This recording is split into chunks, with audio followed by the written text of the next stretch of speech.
Welcome to Choice Classic Radio, where we bring to you the greatest old-time radio shows.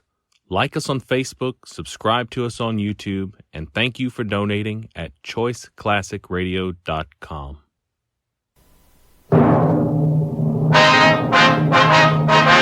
Sound off for Chesterfield. Chesterfield, first cigarette with premium quality throughout in both regular and king size, brings you Dragnet.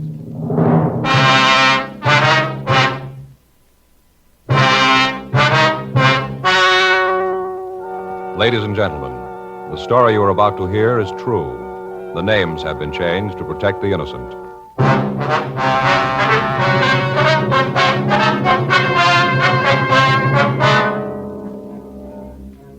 You're a detective sergeant. You're assigned a homicide detail. You get a call that a 72-year-old man has been murdered. His invalid wife has been brutally beaten. There's no lead to the assailants. Your job, get them.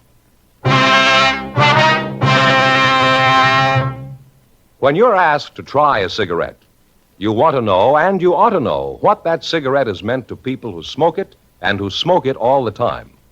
For almost a year now, a medical specialist has given a group of Chesterfield smokers thorough examinations every 2 months. He reports no adverse effects to their noses, their throats, or sinuses from smoking Chesterfields. More and more men and women all over the country are finding out every day that Chesterfield is best for them. Enjoy your smoking. Try Chesterfields today. You'll find Chesterfield much milder, with an extraordinarily good taste.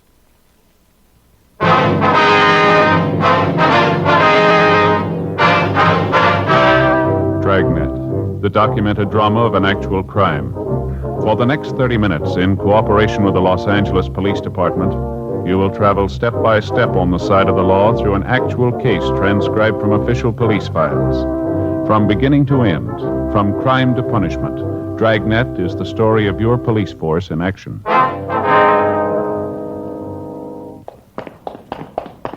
It was Tuesday, August 12th. It was warm in Los Angeles. We were working the day watch out of homicide detail. My partner's Frank Smith. The boss is Thad Brown, chief of detectives. My name's Friday. We were on the way out from the office, and it was 8:12 a.m. when we got to 8469 North Brighton Avenue. The front door. Yes? Mrs. Hurley? Yes, who are you? Police officers. It's my partner, Frank Smith. My name's Friday. Oh, well, it's about time you got here. Yes, ma'am. I wonder if we could see Mrs. Stone. I don't think so. The ambulance man's with her now, giving her some kind of pill, something to calm her down. Lord knows the poor thing certainly needs something. Yes, ma'am. We'd like to see her, please. Like I said, I don't know if you can. I'll have to ask the ambulance man. Well, I'm sure it's all right, ma'am, if you just let us talk to the attendant. You just wait here. I'll talk to him. Now, look, I don't like to be rude, ma'am, but this is a murder investigation. If you'll open the door, please. How do I know you're what you say you are? How do I know you're cops? Well, here's our identification. Looks enough like you, I guess. All right, come on. Thank you. Where is Mrs. Stone? Back there, in the back bedroom. I'll check with the attendant, Joe. Right, Frank. I wonder if you could tell us what you know about this, Mrs. Hurley. You just bet I can. You just bet. That poor woman back there. She's lying at death's door because you didn't do your job. You know that? Ma'am? At death's door. It's your job to see that things like this don't happen. That's what you're paid for. And look, just look. Her poor husband dead and herself all beaten. Poor thing. I just don't understand what the world's coming to when things like this can happen. Well, first, ma'am, there was no way we could stop this. I think you understand that. We're trying to clean it up now. We're going to need your help to do it. Now, if you just tell me what happened, please. That's what you say. I know different. All right, Mrs. Hurley. The faster we can get started on this thing, the better chance we have of getting the people responsible for it. I suppose so. Well, what do you want to know? Well, if you'd please start at the beginning and tell me what you know about it. Yeah. Well, it started this morning. About 7 or 7:15, I think. I heard this noise at the back door, kind of a scratching kind of noise. And a moan, a little tiny moan. Sounded like it was way off, kind of in the distance. Yes, ma'am. First, I wasn't sure that I wasn't dreaming the whole thing. You know how it is when you're awakened out of a sound sleep. Yes, I understand. Well, it was like that. Took me about 10 minutes before I knew that there really was something there. Well, I got up and went to the door. And that's when I found her, right there at the back door, kind of laying on the porch. I could see right away that someone had beaten her. That's when I called the ambulance. And then she told me about how her husband had been killed, and then I called you. The other car, the one with the men in uniform come out. Mm-hmm. They looked around, and then they went over to the house. That'd be the Stones' house? That's right, next door. I see. How about it, Frank? Well, it's pretty bad, Joe. They're treating her now. Can we see her? Only attendant says it'll be all right for a couple of minutes. Not much more than that. They're going to take her to Georgia Street. Okay. He said he'd let us know when we could talk to her. All right, fine. Did she tell you what happened, Mrs. Hurley? Anything at all? Just that there was 2 men. They come in and beat up on her, killed her husband. That was enough. One look at her, and I could tell she was hurt bad. And her an invalid. I just don't understand how anybody in their right mind could do a thing like this. I just don't understand it. Yes, ma'am. Now, you say that she's an invalid, is that right? Yes, they were involved in an auto accident a couple of years ago. Some drunk ran right into them, smashed the car all up, laid Mr. Stone up for a couple of months, and put Patricia in a wheelchair for the rest of her life. Can't walk at all. She crawled over here. Don't know how she did it. It's great courage. Yes, ma'am. Did you hear anything at all last night? Any disturbance aside from what you told me? Not a thing. Went to bed about 10, slept like a rock, didn't hear a thing until this morning. That was about 7:15 maybe, like I said. Nope, I didn't hear a thing. Well, do you know if there was anyone that the Stones were afraid of? Anyone who might have done anything like this? Nope. I can't think of a soul. How about money, ma'am? Did Mr. Stone keep large sums of money around the house? Well, now, I don't know. He might have. Joe, Well, yeah, Hal. you want to see her now? Yeah, come on, Frank. You going to want to talk to me some more? Yes, ma'am, we'll be back.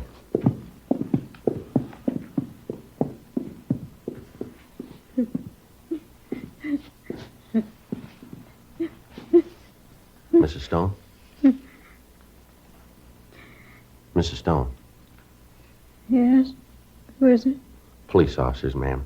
We know you don't feel well, but there are a few questions we'd like to ask, if you don't mind. You got them in yet? The ones who did this? No, ma'am, not yet. I tried to tell them. I tried. They just wouldn't listen. Ma'am. I told them to take whatever they wanted and leave us alone. Just leave us alone. I tried to tell them. They wouldn't listen. They killed Henry. They tried to kill me. Do you know who they were, Mrs. Stone?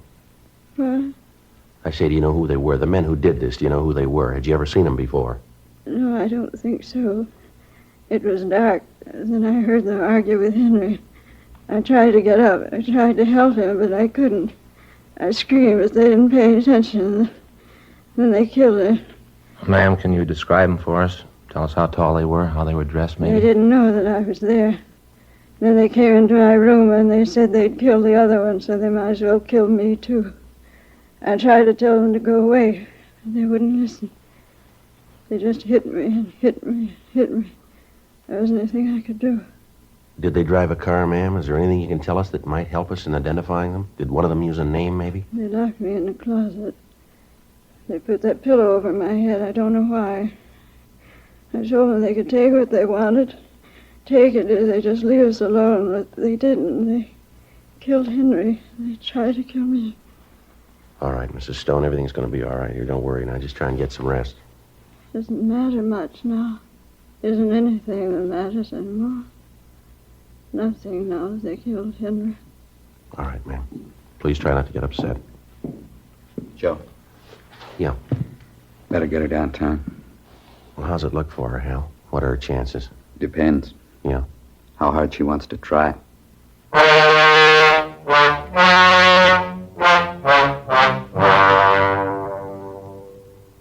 8:46 a.m. The ambulance removed Mrs. Stone to Georgia Street Receiving Hospital. We put in a call to the crime lab, and then we talked to the neighbor, Mrs. Hurley.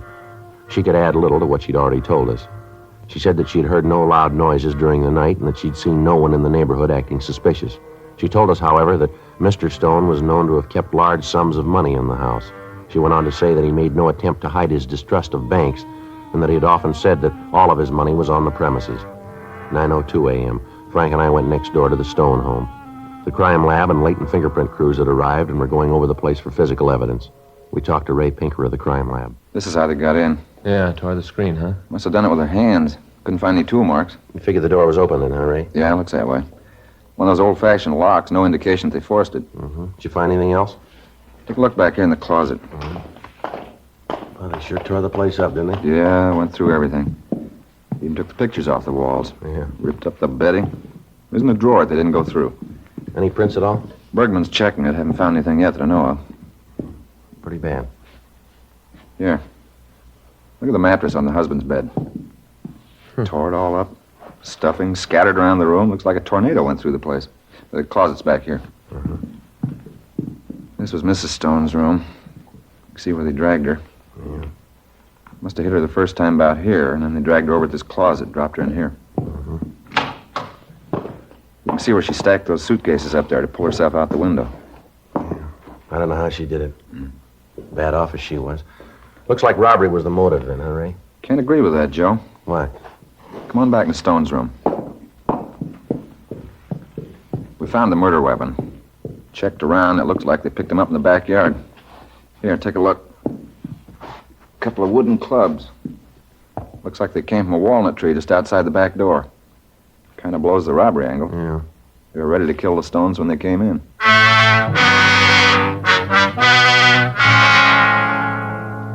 9:30 a.m. The crime lab finished their investigation of the house. The backyard and the surrounding ground were gone over. In the soft earth at the foot of one of the walnut trees, a pair of footprints was found and plaster casts were made of them. On the lower limbs of the trees, we found the place where the two clubs could have been taken.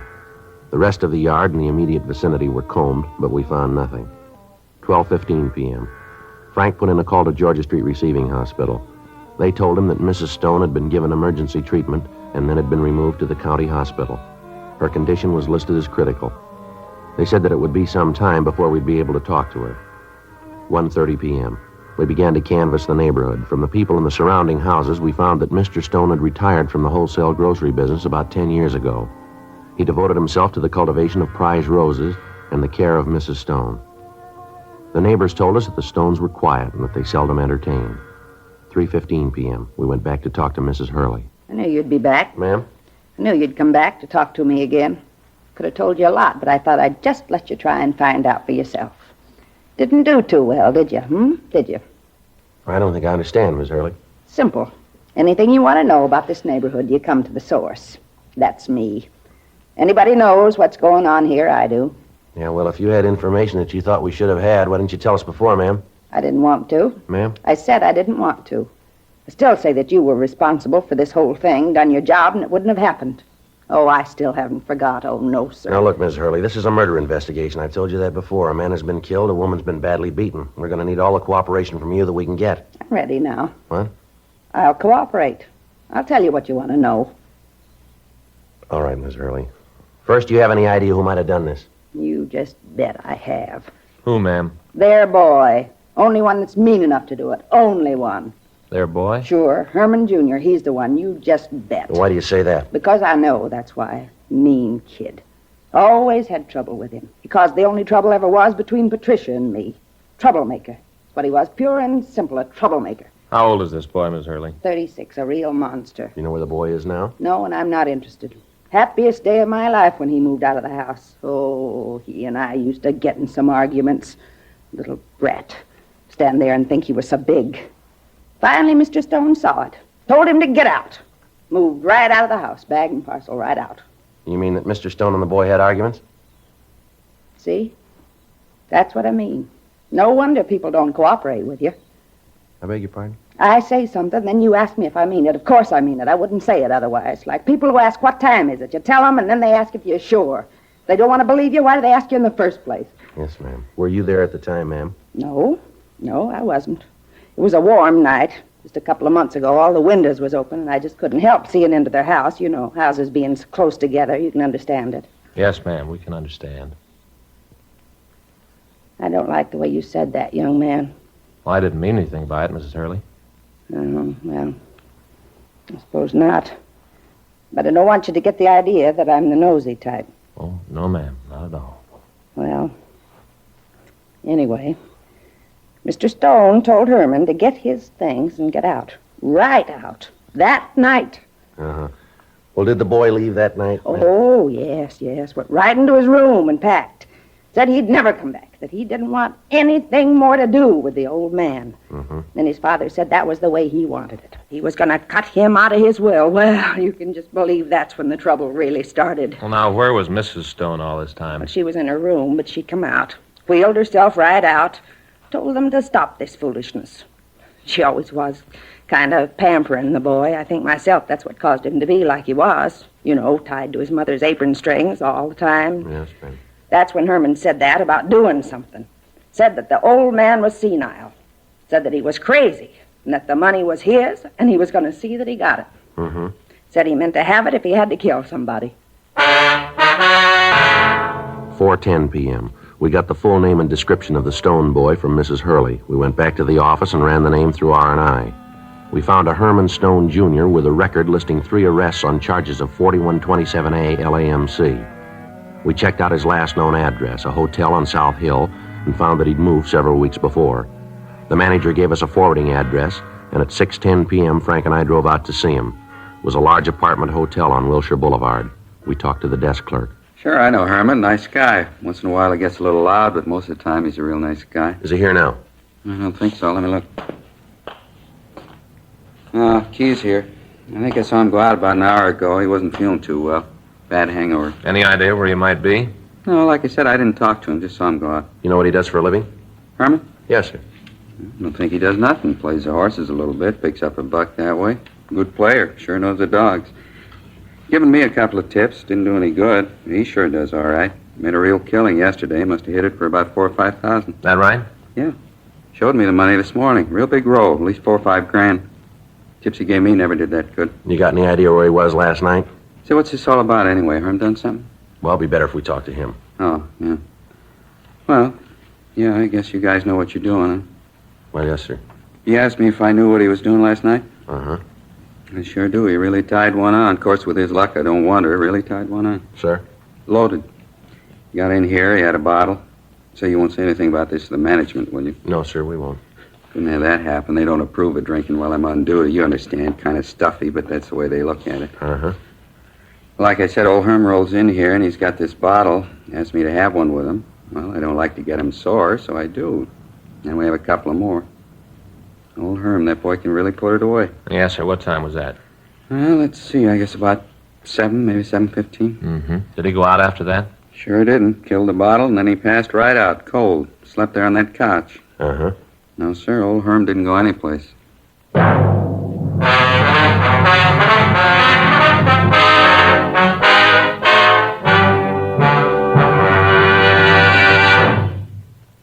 You are listening to Dragnet, the authentic story of your police force in action. Chesterfield is the first cigarette to offer smokers premium quality in both regular and king size. King size Chesterfield contains tobaccos of better quality and higher price than any other king size cigarette. Chesterfield is first to name all its ingredients that make the best possible smoke. And Chesterfield gives you this scientific report. No adverse effects to the nose and throat of a group smoking only Chesterfields. So enjoy your smoking. Change to Chesterfield today. Much milder, with an extraordinarily good taste.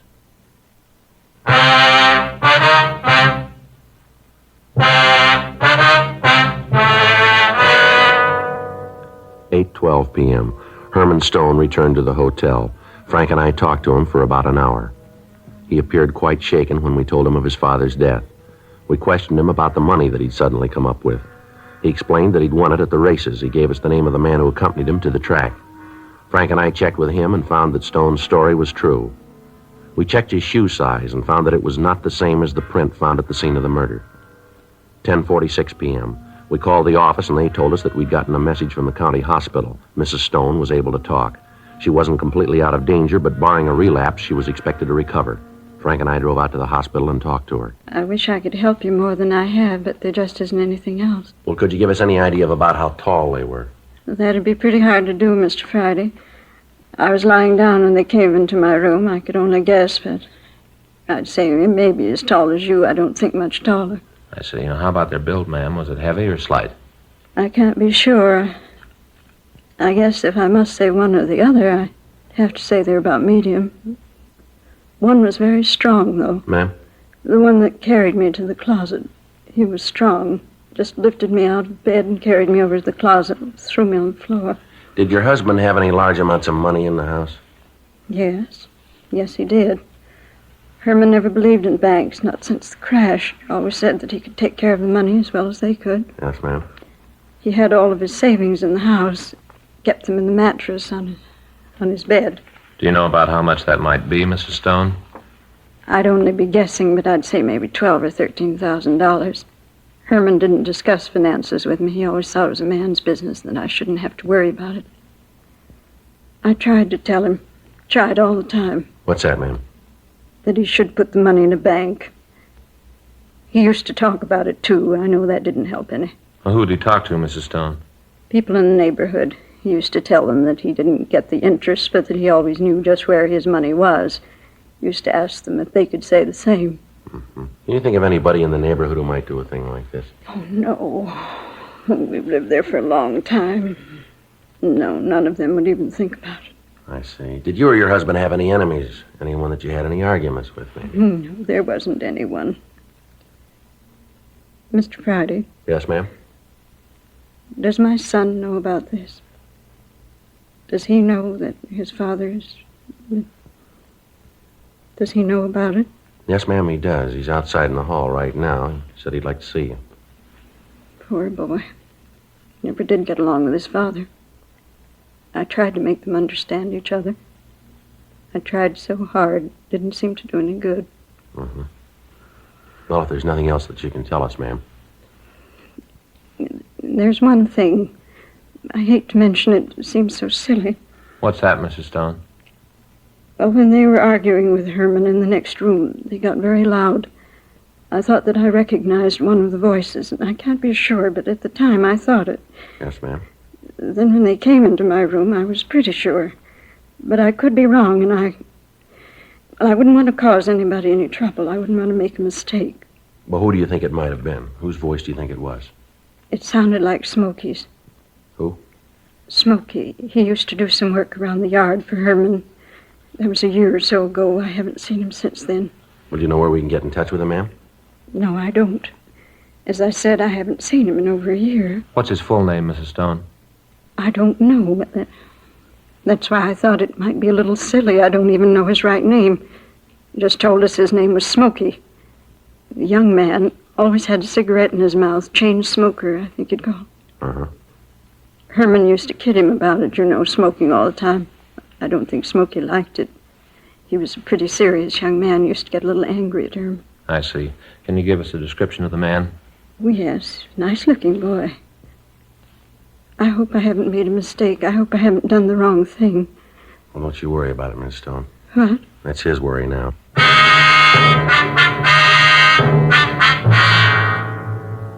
We continued to talk to Mrs. Stone. We got the description of the handyman who'd worked for her husband. 11:28 p.m. We went back to the city hall and ran the name and description through the moniker files in R&I. We came up with one good possible. In checking his record, we found that his full name was Charles P. Roxford. His age was listed as 37 years. The rest of his description matched the one we'd gotten from Mrs. Stone. He had an arrest record listing several charges of forgery, and at that time there was an outstanding warrant on him for check passing. We went back to the office and called Forgery Division. Yeah, Roxford. Yeah, that's right, Charles R. Huh? Oh, we want to talk to him about a killing out on Brighton, yeah. What? When was that? Yeah. Okay, we'll be right there. Well, that's a break. What do you mean? They know where he is? They got him.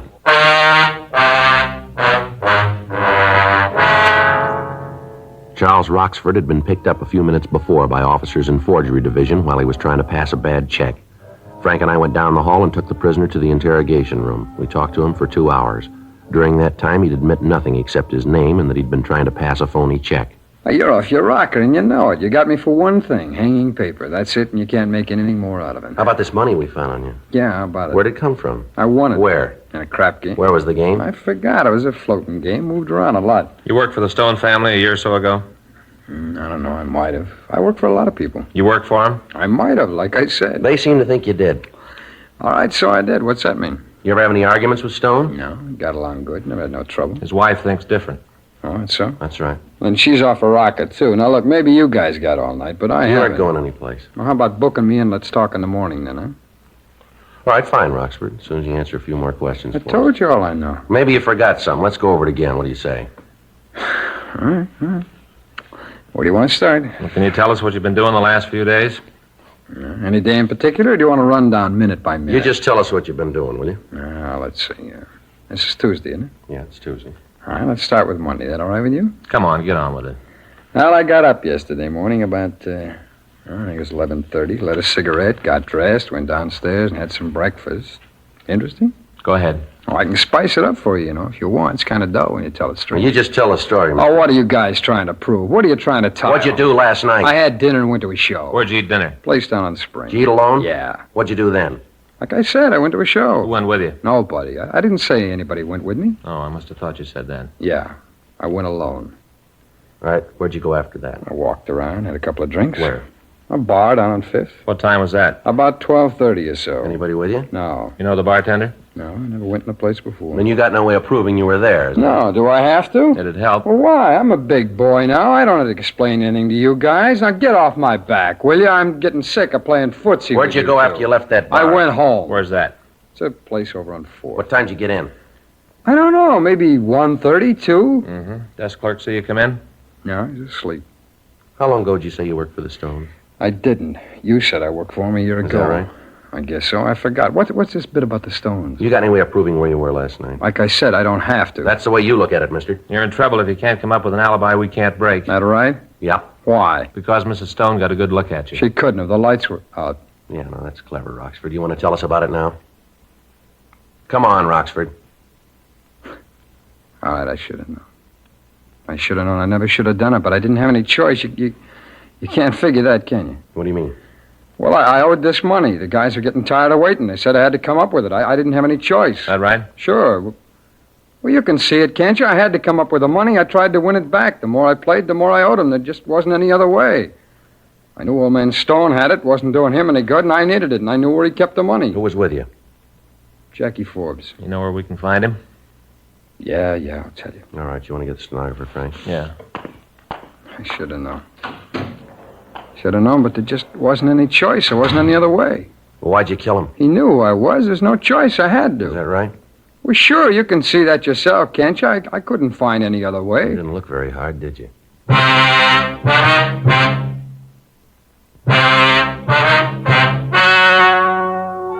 The story you have just heard was true. The names were changed to protect the innocent. On December 10th, trial was held in Department 89, Superior Court of the State of California, in and for the County of Los Angeles. In a moment, the results of that trial. Now, here is our star, Jack Webb. Thank you, George Fenneman. Friends, as I've told you before, Chesterfield is the first cigarette to give you premium quality throughout in both regular and king size.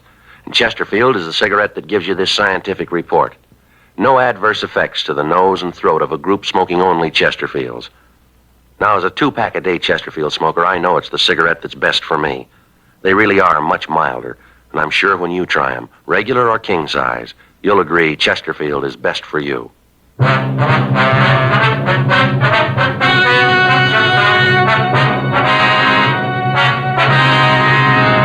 Charles Richard Roxford and Jack Allen Forbes were tried and convicted of murder in the first degree. They were executed in the lethal gas chamber at the State Penitentiary, San Quentin, California.